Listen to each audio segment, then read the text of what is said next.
سيدنا ومولانا محمد طب القلوب ودوائها وعافية الأبدان وشفائها ونور الأبصار وضيائها وعلى آله وصحبه وبارك وسلم صلاة وسلاما عليك يا رسول الله صلی اللہ تعالی علیہ وسلم۔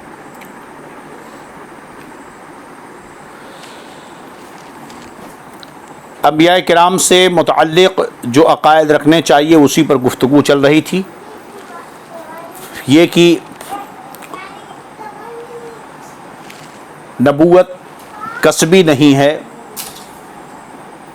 اسی کو نبوت مل سکتی ہے جسے اللہ اپنے فضل سے عطا فرمائے،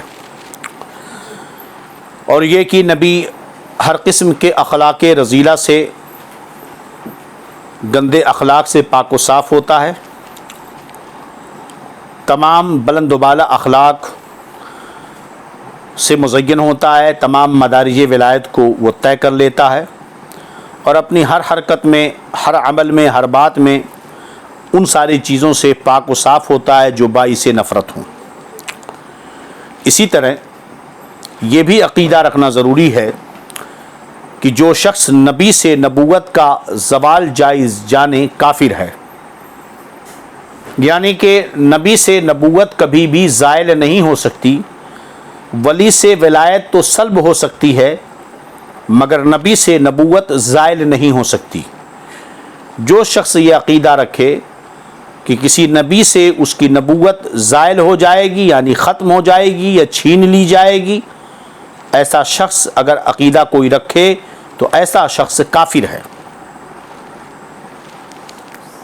چنانچہ المعتقد المنتقد میں یہ مسئلہ لکھا ہوا ہے، من زوج زوال النبوت من نبی فإنہ یصیر کافرا، کہ جس شخص نے بھی نبی سے نبوت کے زوال کا قول کیا تو وہ اس کی وجہ سے کافر ہو جائے گا۔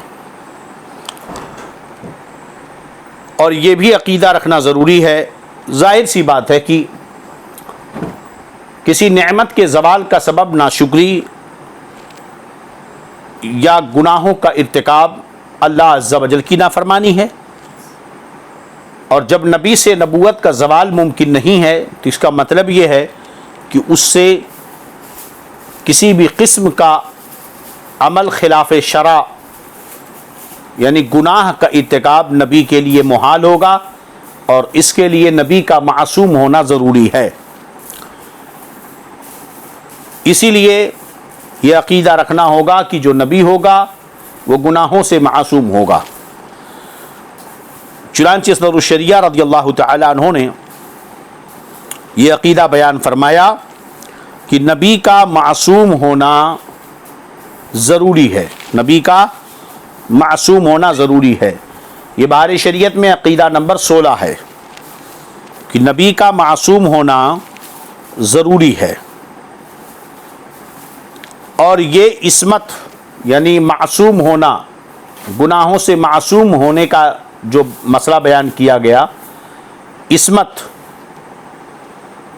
نبی اور ملک کا خاصہ ہے، یعنی نبی اور فرشتوں کا خاصہ ہے، نبی اور فرشتوں کا خاصہ ہے۔ خاصہ کسے کہتے ہیں؟ خاصہ کی تعریف یہی ہے، خاصۃ الشیء ما یوجد فیہ لا یوجد فی غیرہ۔ کسی شے کا خاصہ وہ ہوتا ہے کہ جو اس میں پایا جائے اس کے غیر میں نہ پایا جائے۔ تو عصمت یہ نبی کا اور فرشتوں کا خاصہ ہے، نبی اور فرشتوں کے سوا کوئی معصوم نہیں۔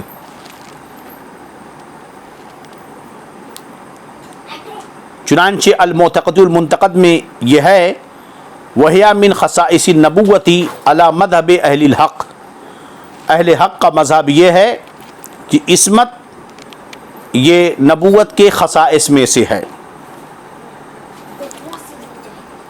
لہذا اماموں کو انبیاء کی طرح معصوم سمجھنا گمراہی و بددینی ہے، اور یہ عقیدہ کہ امام بھی معصوم ہوتا ہے یہ روافض کا عقیدہ ہے، اہل حق اہل سنت والجماعت کا یہ عقیدہ نہیں ہے۔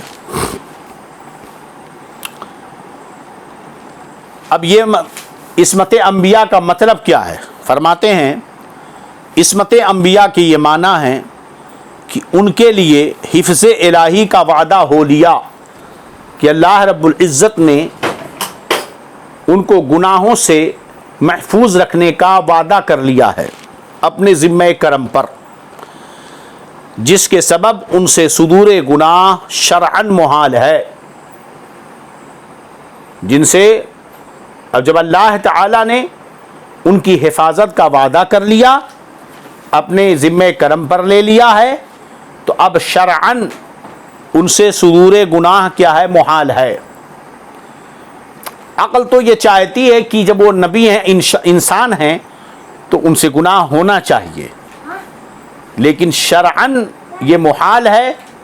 اللہ تعالیٰ نے جب وعدہ کر لیا، وہ حفظ الہی میں آ گئے، تو اب شرعاً ان سے گناہ کا صدور محال ہے۔ علامہ نووی یہاں پر یہ بات ہے کہ الانبیاء علیہم الصلاۃ والسلام کلہم منزہون اے معصوم، وذهب جماعۃ من اہل التحقیق والنظر من الفقہاء والمتکلمین من ائمتنا الی عصمتہم من الصغائر کعصمتہم من الکبائر۔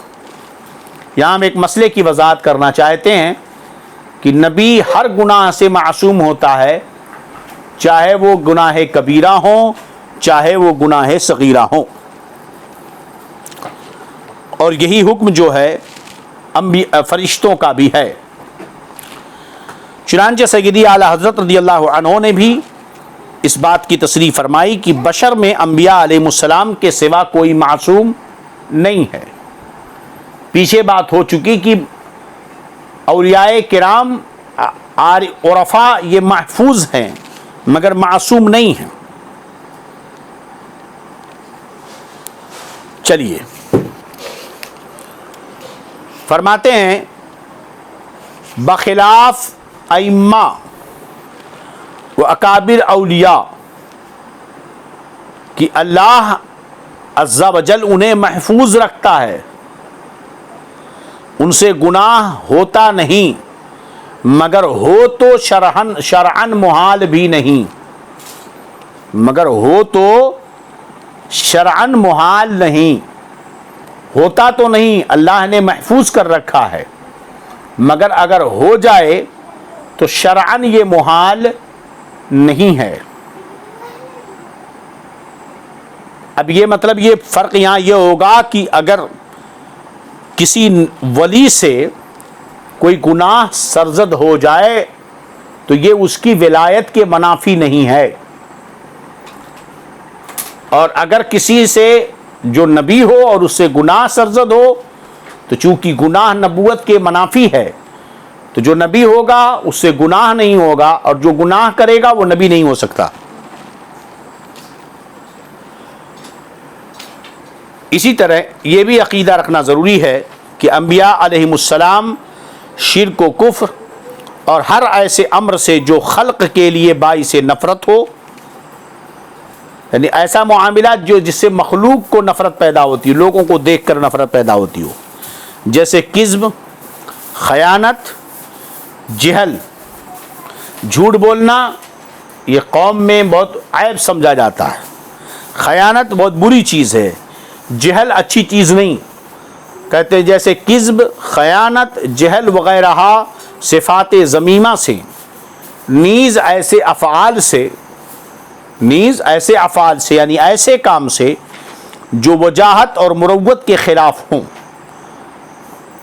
وجاہت ان کی عظمت شان اور مروت یعنی انسانیت کے خلاف ہوں، قبل نبوت اور بعد نبوت بالاجماع معصوم ہیں۔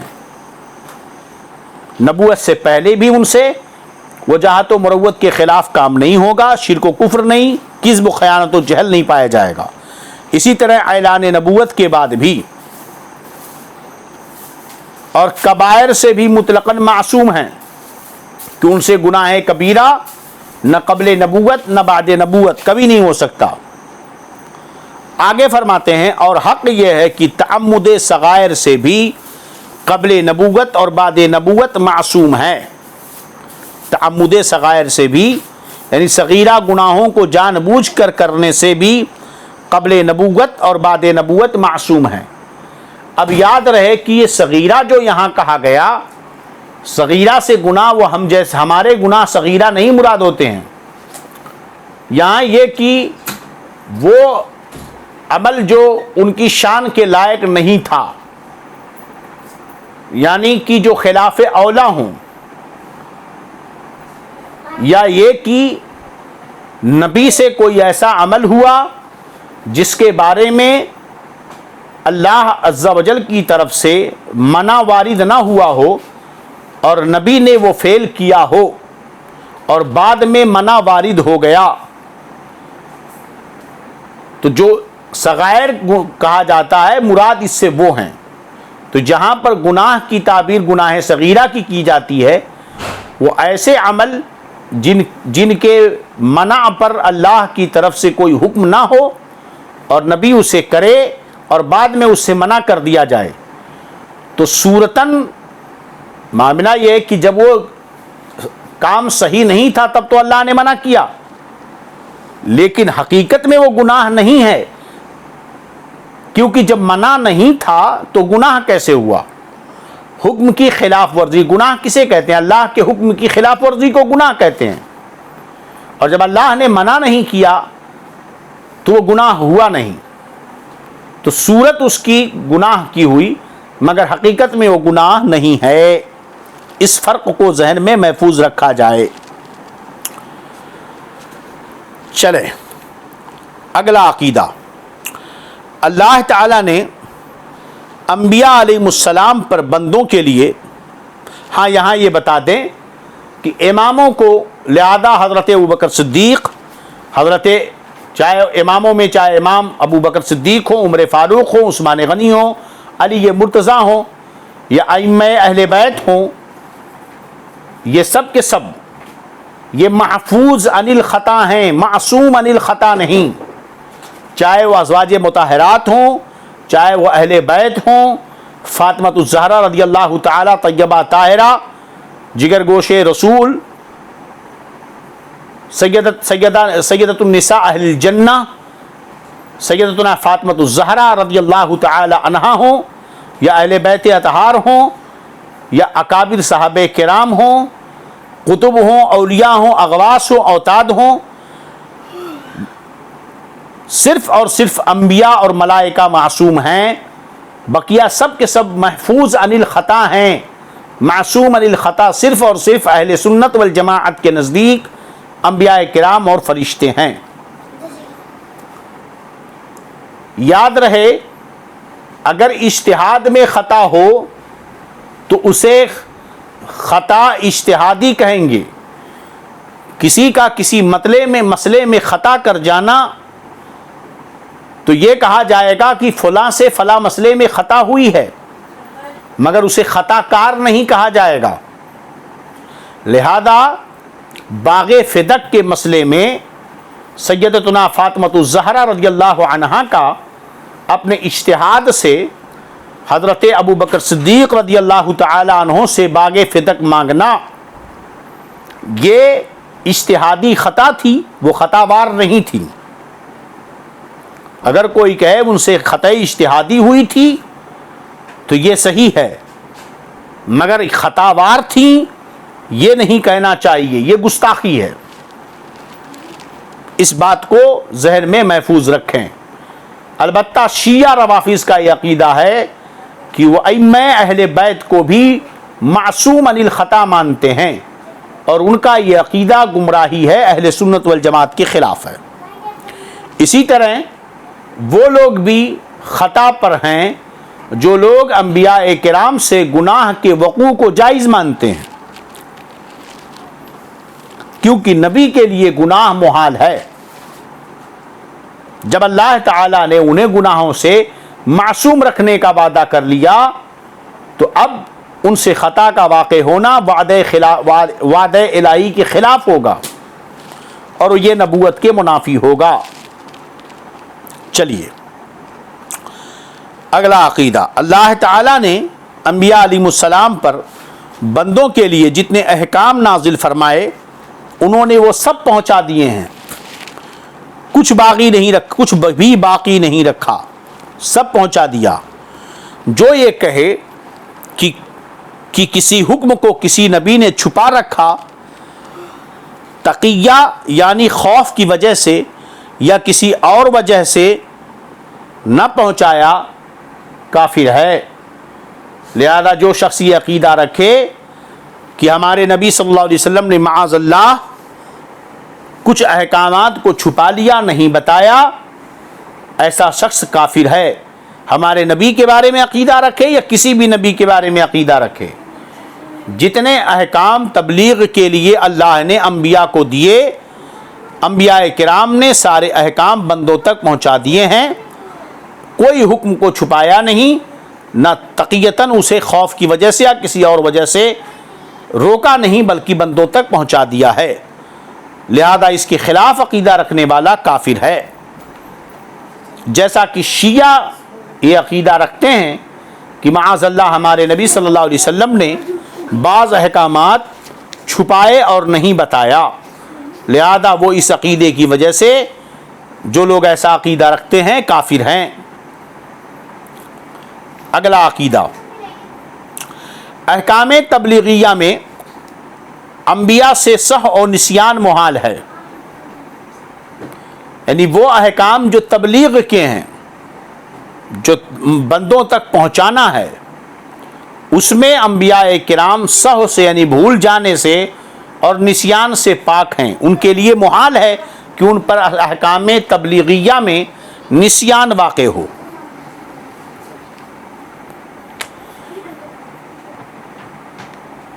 کیونکہ وہ لوگ احکام تبلیغیہ میں سہو اور غلطی سے معصوم ہیں۔ اگر اسے جائز مان لیا جائے تو شریعت پر سے امان ہی اڑ جائے گا کہ معاذ اللہ تب تو پورا قرآن بے معنی ہو جائے گا۔ اگر یہ مان لیا جائے کہ احکام تبلیغیہ میں نبی سے بھول ہو سکتی ہے، نسیان ہو سکتا ہے، تب پھر کسی چیز پر بھروسہ ہی نہ رہ جائے کہ ہو سکتا ہے یہاں کچھ بھول گئے ہوں یا یہ کہ یہاں پر ان سے سہو واقع ہو گیا ہو۔ لہذا احکام تبلیغیہ میں سہو اور نسیان انبیاء سے محال ہے۔ چلیں اگلا عقیدہ، ان کے جسم کا برس و جذام وغیرہ ایسے امراض جس سے تنفر ہوتا ہو پاک ہونا ضروری ہے، اور یہی حق ہے۔ یہی حق ہے۔ اگلا عقیدہ، اللہ عز و جل نے انبیاء علیہ السلام کو اپنے غیوب پر اطلاع دی ہے۔ اب ہم چاہتے ہیں کہ چونکہ غیب پر ذرا تفصیلی بحث کی جائے تو انشاءاللہ اب اس پر باقی گفتگو کل کی جائے گی۔ اگر کچھ سوالات ہیں تو آپ حضرات پیش کر سکتے ہیں۔